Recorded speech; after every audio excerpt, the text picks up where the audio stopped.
जय हिंद दोस्तों, मैं Sonu Pandav the top IAS YouTube channel पे स्वागत करता हूँ। उम्मीद करते हैं कि आप लोग अच्छे होंगे, मस्त होंगे, स्वस्थ होंगे। तो चलिए आज की वीडियो में हम लोग देखने वाले हैं कि भारत का पहला तितली अभयारण्य कौन सा बनने वाला है। ठीक है, इसके बारे में डिस्कस करेंगे। किस राज्य में इसको घोषणा की गई है, किस राज्य में इसको बनाया जाएगा, किस राज्य में इसको स्थापना किया जाएगा, सारा कुछ हम लोग अभी डिस्कस करने वाले हैं। ठीक है, ये भारत का पहला तितली अभयारण्य होगा। तो चलिए वीडियो को देर न करते वीडियो को शुरू करते। उससे पहले आप यदि चैनल पर नए हैं तो चैनल को सब्सक्राइब कर लीजिएगा और वीडियो को जितना हो सके ज़्यादा से ज़्यादा के पास शेयर कर दीजिएगा। ठीक है, बहुत कुछ इस वीडियो पर आपको मिलने वाला है जो कि आप चैनल को सब्सक्राइब कीजिएगा तभी आपको मिल पाएगा। ठीक है, तो चलिए हम लोग वीडियो को शुरू करते हैं। देखते हैं कि ये भारत का पहला तितली अभयारण्य क्या है, कहाँ इसको स्थापना किया जा रहा है। ठीक है, उससे पहले कुछ लाइनें हैं जिसको हम लोग देख लेते हैं। ठीक है, चलिए। संघर्ष प्रगति का आमंत्रण है, जो इसे स्वीकारता है उसका जीवन निखर जाता है। यानी कि जो भी संघर्ष है ये आपका एक प्रगति का आमंत्रण पत्र की तरह है। जो इसे यदि एक्सेप्ट कर लिया, स्वीकार लिया तो उसका जीवन सिखर जाएगा। यानी कि आप जितना भी संघर्ष कर रहे हैं तो ये आप इससे बाहर भागिएगा तो आप कभी सफल नहीं हो पाइएगा। तो इसलिए संघर्ष करते रहिए, आपको एक न एक दिन निश्चित रूप से सफल हो पाइएगा। ठीक है, चलिए नेक्स्ट में हम लोग देखते हैं। तो इसमें बात किया जाए कि केरल, ये जो है तितली अभयारण्य क्या है, तो केरल के कन्नूर जिले में अरलम अरलम वन्यजीव अभयारण्य को भारत का पहला तितली अभयारण्य घोषित किया गया है। ठीक है, यानी कि कहाँ पे, तो ये याद रखिएगा केरल राज्य में।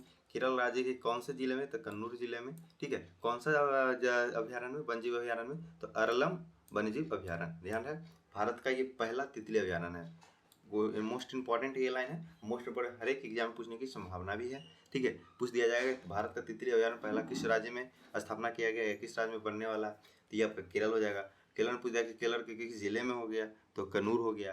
पूछ दिया किस वन्यजीव अभयारण्य में है, तो अरलम में है। ठीक है, तो याद रखिएगा इसका नाम अब क्या हो गया, अरलम तितली अभयारण्य। ठीक है, पहले क्या था, अरलम वन्यजीव अभयारण्य। अब इसी का नाम चेंज करके क्या रख दिया गया, अरलम तितली अभयारण्य, जो कि देश का अपनी तरह की पहली पहल है। ठीक है, यानी कि पहला है तितली अभयारण्य। इसको बात किया जाए तो ये 18 जून 2025 को केरल राज्य वन्य जीव बोर्ड ने इसकी आधिकारिक घोषणा की थी। घोषणा कब की थी, याद रखिएगा 18 जून 2025 को केरल सरकार ने, इसके वन्य जीव बोर्ड था वो, इसका स्थापना घोषणा की थी कि यहाँ पे बनाने वाला है तितली अभयारण्य। ठीक है, यह अभयारण्य 55 वर्ग किलोमीटर में फैलेगा और जिसमें से उष्णकटिबंधीय और अर्ध सदाबहार वन भी शामिल होंगे। ठीक है, यानी कि इसमें 55 किलोमीटर टोटल एरिया में ये फैला रहेगा, जिसमें से उष्णकटिबंधीय और अर्ध सदाबहार वन शामिल होंगे।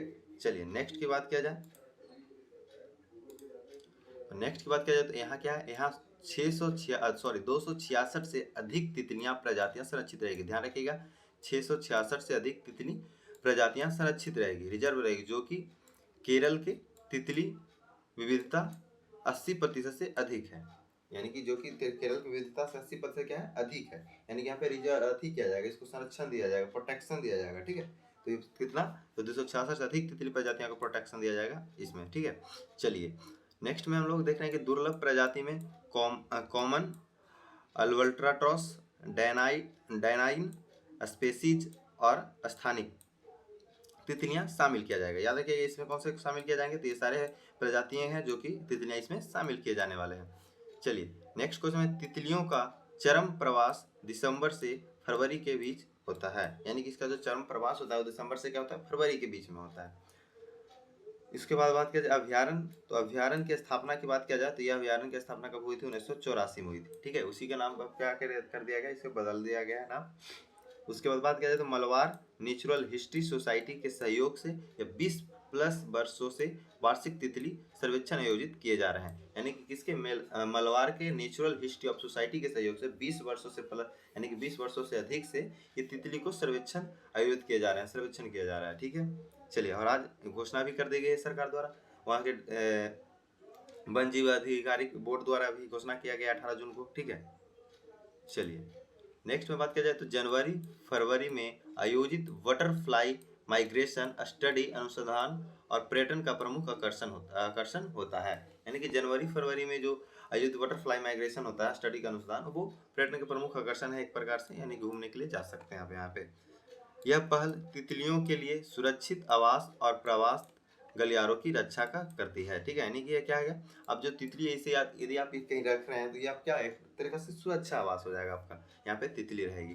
ठीक है, जिस प्रकार से टाइगर रिजर्व बनाया गया था टाइगर को सुरक्षित रखने के लिए, तो उसी प्रकार से तितली को सुरक्षित रखने के लिए तितली जीव अभयारण्य बनाया गया, तितली जीव अभयारण्य। ठीक है, चलिए, तितली संरक्षण के लिए प्रति जागरूकता बढ़ाना इसका प्रमुख उद्देश्य है। और इसमें क्या है कि तितली का जो संरक्षण होगा उसके जागरूकता बढ़ाने के लिए इसका मुख्य उद्देश्य है ये इसके अभयारण्य को स्थापना करने का। इको पर्यटन और वैज्ञानिक अनुसंधान को प्रोत्साहन देना जिससे स्थानीय समुदाय को लाभ हो सके। ठीक है, चलिए नेक्स्ट की बात किया जाए तो नेक्स्ट में है कि तितली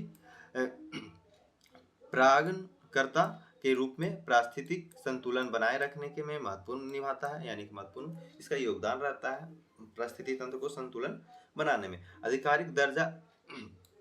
आधिकारिक दर्जा मिलने से वित्तीय सहायता और संरक्षण नीतियों का मजबूती मिलेगी, यानी कि इसे आधिकारिक दर्जा मिल जाता है तो इसकी वित्तीय सहायता भी होगा और इसके संरक्षण भी होगा।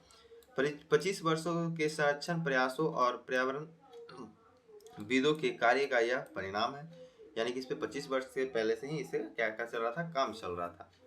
वैज्ञानिक खोज को बढ़ावा देता है क्योंकि आज भी नई प्रजातियां खोजी जा रही है। ठीक है, उसके बाद बात किया जाए तो यह जैव विविधता संरक्षण की दिशा में एक ऐतिहासिक कदम है। ठीक है, चलिए नेक्स्ट की बात किया जाए तो नेक्स्ट में आज आप लोग को इतना ही था इसके बारे में। अब आज आपका एक क्वेश्चन है जो कि प्राचीन भारत ग्रंथ अर्थशास्त्र के लेखक कौन थे। ठीक है, इसका आंसर बताइएगा। ए वाल्मीकि, बी कौटिल्य और सी वेदव्यास और डी कालिदास। तो इसका आंसर आप लोग कमेंट में कर दीजिएगा। ठीक है, चलिए हाँ, उससे पहले कि एक और है कि द टॉप एस पे यूट्यूब चैनल पे daily current affair 360 degree plus static GK जो कि रोज अपडेट रहेगा। टुडे अपडेट का मतलब कि जो भी रोज पर डे का अपडेटेड रहेगा, जो टॉप अपडेटेड रहेगा उसी को हम लोग डिस्कस करेंगे कम समय, जो आपके एग्जाम से भी उससे ज़्यादा इंपॉर्टेंट हो उसको हम लोग चर्चा करेंगे। ठीक है, तो चाहे आप किसी एग्जाम का प्रिपरेशन कर रहे हो, यूपीएससी हो, बीपीएससी हो, स्टेट पीसीएस हो, एसएससी हो, रेलवे हो, बैंकिंग हो, डिफेंस हो, पुलिस एग्जाम हो, अदर एग्जाम किसी भी आप यदि इंडिया का किसी भी एग्जाम का तैयारी कर रहे हैं तो आपके लिए काफ़ी इंपॉर्टेंट होने वाला है, जो कि कम समय में आपको जो इंपॉर्टेंट होता है टॉपिक उसी को अपडेट को हम लोग यहाँ पे डिस्कस करने वाले हैं। तो इंपॉर्टेंट आपको करंट अफेयर को डिस्कस करेंगे जो कि आपकी एग्जाम में पूछे जा सके। ठीक है, तो हम लोग कम समय में उसको डिस्कस करेंगे। आप यदि इस चैनल पे नए हैं तो चैनल को सब्सक्राइब कर लीजिए, तभी आपको ये सारा कुछ मिलने वाला है। ठीक है, तो बहुत जल्दी हम लोग इस सीरीज को लेकर आने वाले हैं current affair 360 degree plus static GK. Static GK वैसे रहेगा जो कि हर एक एग्जाम में पूछा गया क्वेश्चन है, हर एक एग्जाम में पूछने की संभावना भी रहेगा, हर एक एग्जाम में पूछा ही जाएगा। ठीक है, तो चलिए इसमें जीएस स्टैटिक जिसमें आपको GS, science, geography, history, chemistry, biology सब चीज़ मतलब इंक्लूड रहेगा इसमें। करंट से तो रहेगा ही रहेगा, तो सारा कुछ स्टैटिक्स इसमें, फॉक डांस ये सब सारा चीज़ में इंक्लूड रहेगा। ठीक है, तो आपने यदि चैनल को सब्सक्राइब नहीं तो चैनल को सब्सक्राइब अभी कर लीजिए ताकि ये सारा वीडियो आपको मिल सके। ठीक है, चलिए नेक्स्ट में थैंक यू, बस इस वीडियो में इतना ही था। अगर ये वीडियो पसंद आया हो तो सब्सक्राइब करना ना भूलें, इससे हमें ऐसे और कंटेंट बनाने की प्रेरणा मिलती है। फटाफट वीडियो को शेयर भी कर दीजिएगा। ठीक है, फिर मिलते हैं नेक्स्ट वीडियो में। इस वीडियो में इतना ही, जय हिंद।